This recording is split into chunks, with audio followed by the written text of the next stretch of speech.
എല്ലാവർക്കും പുതിയൊരു വീഡിയോയിലേക്ക് സ്വാഗതം. ഇന്ന് ഞാൻ നിങ്ങളെ പരിചയപ്പെടുത്തുന്നത് വളരെ ഫേമസ് ആയിട്ടുള്ള ഒരു സൂപ്പർ ഹീറോയാണ്. സൂപ്പർ ഹീറോ എന്ന പേര് കേൾക്കുമ്പോൾ തന്നെ ആദ്യം ഓർമ്മ വരുന്ന ഒരു ക്യാരക്ടറാണ് സൂപ്പർമാൻ എന്നുള്ളത്. 1938 ജെറി സീഗൾ എന്നുള്ള റൈറ്ററും ജോ ഷൂട്ടർ എന്നുള്ള ആർട്ടിസ്റ്റും ചേർന്നിട്ട് സൂപ്പർമാൻ എന്നുള്ള ഈ ക്യാരക്ടറിനെ സൃഷ്ടിക്കുന്നത്. പിന്നെ ഈ സൂപ്പർമാൻ നായകനായിട്ടുള്ള ഒരുപാട് സിനിമകളും ഷോസ് ഗെയിംസും ഒക്കെ പിന്നീട് വന്നിട്ടുണ്ട്. സൂപ്പർമാൻ്റെ സ്റ്റോറി എന്താണെന്ന് വെച്ചാൽ, ക്രിപ്റ്റൺ എന്ന ഗ്രഹത്തിലാണ് സൂപ്പർമാൻ ജനിക്കുന്നത്. കാൾ എൽ എന്നാണ് സൂപ്പർമാൻ്റെ യഥാർത്ഥത്തിലുള്ള പേര്. അങ്ങനെ വരുമ്പോൾ ഈ ഗ്രഹം തകർന്നു പോകുന്ന ഒരവസ്ഥയിലെത്തും. ഈ ഗ്രഹം തകരുന്നതിന് തൊട്ട് മുമ്പായിട്ട് സൂപ്പർമാൻ്റെ പാരൻസ് ആയിട്ടുള്ള ജോ എല്ലും ലാറയും ചേർന്നിട്ട് കുഞ്ഞായിട്ടുള്ള സൂപ്പർമാനെ ഒരു സ്പേസ് ഷിപ്പിൽ കയറ്റി ഭൂമിയിലേക്ക് അയക്കും. അത് കിട്ടിയത് ഫാമേഴ്സ് ആയിട്ടുള്ള ജോനാഥനും മാർത്ത കെൻറ്റിനുമാണ്. അങ്ങനെ അവർ ഈ കുഞ്ഞിനെ ക്ലാർക്ക് കെൻറ്റ് എന്ന പേരും കൊടുത്ത് വളർത്തും.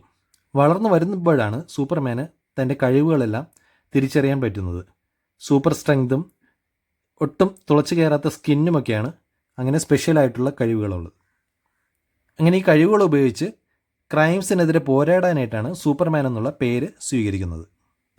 മെട്രോപോളിസ് എന്ന അമേരിക്കൻ സിറ്റിയിലാണ് ക്ലാർക്ക് കെൻറ്റ് താമസിക്കുന്നത്. അവിടെ ഡെയിലി പ്ലാനറ്റ് എന്ന പത്രത്തിൽ ജേർണലിസ്റ്റ് ആയിട്ടാണ് വർക്ക് ചെയ്യുന്നത്.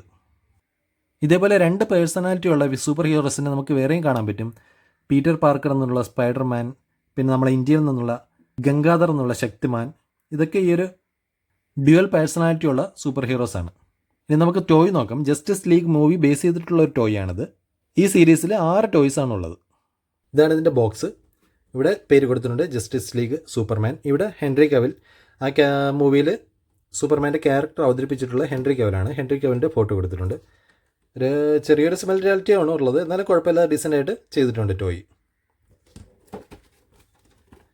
ഇവിടെ ജസ്റ്റിസ് ലീഗ് പേര് കൊടുത്തിട്ടുണ്ട്.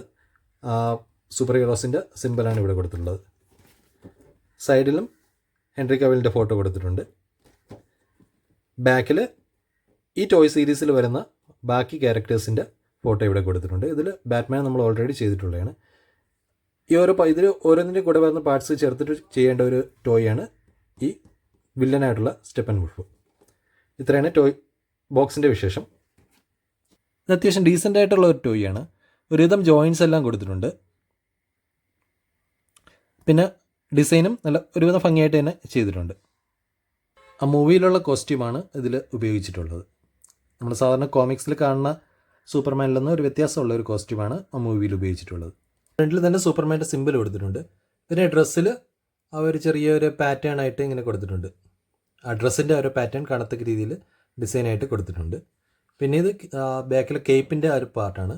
ഫ്രണ്ടിൽ പ്ലാസ്റ്റിക്കും, പക്ഷെ ബാക്കിൽ വന്നിട്ടുള്ളത് ഒരു തുണി മെറ്റീരിയലാണ്. സോഫ്റ്റ് ആയിട്ടുള്ള തുണിയുടെ ഒരു മെറ്റീരിയലാണ് ബാക്കിൽ കൊടുത്തിട്ടുള്ളത്. ഇത് ബെൽറ്റിൻ്റെ ഡിസൈനാണ്. പിന്നെ കയ്യിൽ ഈ ഒരു പാറ്റേൺ കൊടുത്തിട്ടുണ്ട്.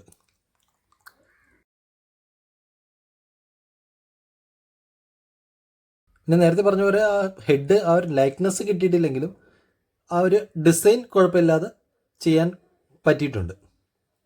പെയിൻറ്റിങ്ങും എല്ലാം ഭംഗിയായിട്ട് ചെയ്തിട്ടുണ്ട് ഇതിൻ്റെ. ഇനി ഇതിൻ്റെ ജോയിൻറ്റ്സ്, ഹെഡിൻ്റെ റൊട്ടേഷൻ ഇത്രയുണ്ട്.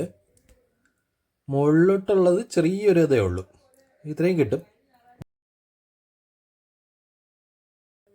പിന്നെ വേസ്റ്റ് കംപ്ലീറ്റ് റൊട്ടേഷൻ ഉണ്ട്. ലെഗിൻ്റെത് ഒരു 90 ഡിഗ്രി വരെ മൂവ് ചെയ്യാൻ പറ്റും. ഫുള്ളായിട്ട് സ്പ്രെഡ് ചെയ്യാൻ പറ്റും. പിന്നെ തൈയുടെ റൊട്ടേഷൻ ഉണ്ട്. Elbow 90 degree.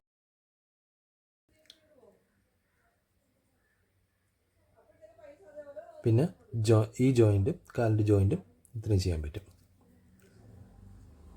പിന്നെ കൈയുടേത് ഈ ഒരു ലെവലിൽ.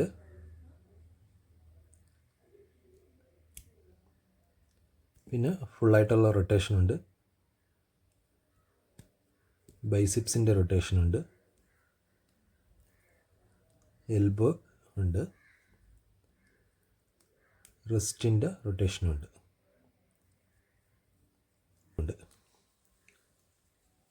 ബാക്കിൽ ഈ ഒരു ഡിസൈൻ കൊടുത്തിട്ടുണ്ട്. ആ ഡ്രസ്സിൻ്റെ ഡിസൈൻ ഇങ്ങനെ കൊടുത്തിട്ടുണ്ട്. ഇങ്ങനെ അത്യാവശ്യം നന്നായിട്ട് പോസ് ചെയ്യാൻ പറ്റുന്ന ടോയ് തന്നെയാണ്. പിന്നെ സൂപ്പർമാൻ ക്യാരക്ടർ ആയതുകൊണ്ട് ഇതിൻ്റെ കൂടെ വേറെ അക്സസറീസ് ഒന്നും ഇതിൻ്റെ കൂടെ വന്നിട്ടില്ല. പിന്നെ നോർമലായിട്ടുള്ള പോസ് എല്ലാം നമുക്കിതിൽ ചെയ്യാൻ പറ്റും. ബാക്കിയുള്ള സ്റ്റാൻഡിങ് പോസുകളെല്ലാം നമുക്ക് കുഴപ്പമില്ലാതെ ചെയ്യാൻ പറ്റും. അപ്പോൾ ഇത്രയാണ് ഇന്നത്തെ ടോയുടെ വിശേഷങ്ങൾ. പുതിയൊരു ടോയ് ആയിട്ട് വീണ്ടും കാണാം. Thank you.